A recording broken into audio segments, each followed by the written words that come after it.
Hi there, sixth graders. This is Religion, Chapter 18, Part 2.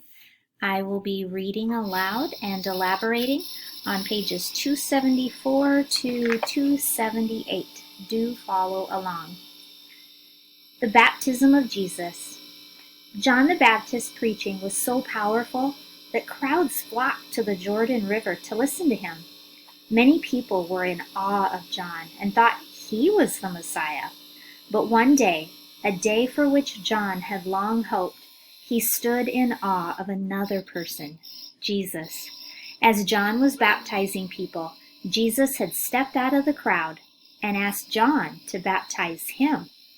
John did not feel worthy of baptizing him. He even said to Jesus, "I need to be baptized by you, and yet you are coming to me." Jesus replied, "Allow it, please, so that God's plan of salvation can be fulfilled." And John did as Jesus asked. After Jesus emerged from the water, the heavens opened up, and the Holy Spirit descended like a dove upon Jesus. Then a voice was heard saying, "This is my beloved Son, with whom I am well pleased." You might remember this scene from when we watched the Bible. Pretty powerful stuff. So what does our church teach us about this? The sacraments of baptism and confirmation affect our souls permanently, so we celebrate them only once. On the other hand, we should celebrate the sacrament of penance and reconciliation frequently, at least once a year. This sacrament helps us spiritually in many ways. It reconciles us with God if we have committed a mortal sin, giving us God's grace again. It also reconciles us with the church. It excuses us from external punishment for mortal sins and from some of the punishment due for all sin after death. Finally, it brings us peace of mind, comfort, and the strength to avoid temptation. Through this sacrament, we prepare for the final judgment at the second coming of Christ. Before confessing our sins to the priest, we carefully examine our consciences, reflecting on how we have sinned. The Church teaches us that we should confess to the priest all unconfessed grave sins. The Church does not require that venial or less serious faults be confessed. However, it is strongly recommended.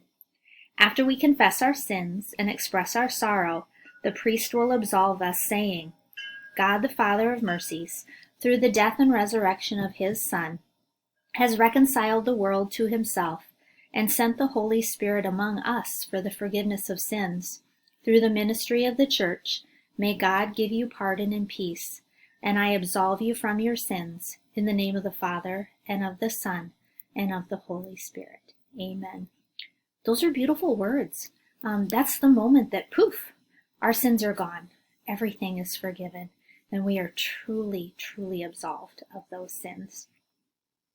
So the "we believe" box there, to obtain reconciliation with God and with the church, we must confess grave sins to a priest. On page 276, there is a chart about the 7 sacraments. I'm not going to read through that, but if you'll notice at the bottom of the page, go to pages 397 to 399.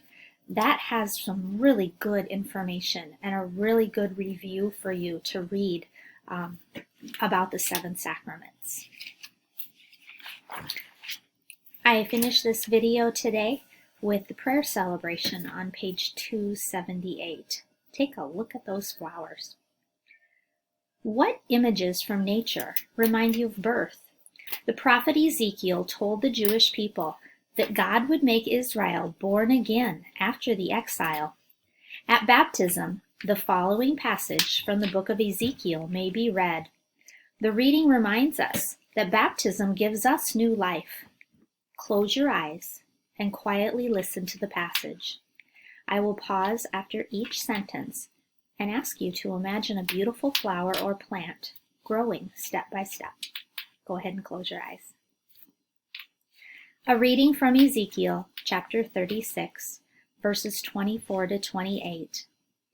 For I will take you away from among the nations, gather you from all the foreign lands, and bring you back to your own land. Imagine hands planting seeds in soil. I will sprinkle clean water upon you to cleanse you from all your impurities, and from all your idols I will cleanse you. Imagine a watering can over the soil and water sprinkling out. I will give you a new heart and place a new spirit within you, taking from your bodies your stony hearts and giving you natural hearts. Imagine tiny green sprouts shooting up from the soil. I will put my spirit within you and make you live by my statutes, careful to observe my decrees. Imagine a green stem beginning to grow, with buds and leaves slowly appearing. You shall live in the land I give your fathers. You shall be my people, and I will be your God. Imagine the stem growing into a beautiful plant or flower in full bloom, with sunlight shining on it, and imagine a whole meadow of flowers around it. Thank you, God, for the new life you gave us at baptism. Help us grow in faith and love. Amen. In the name of the Father, and of the Son, and of the Holy Spirit. Amen.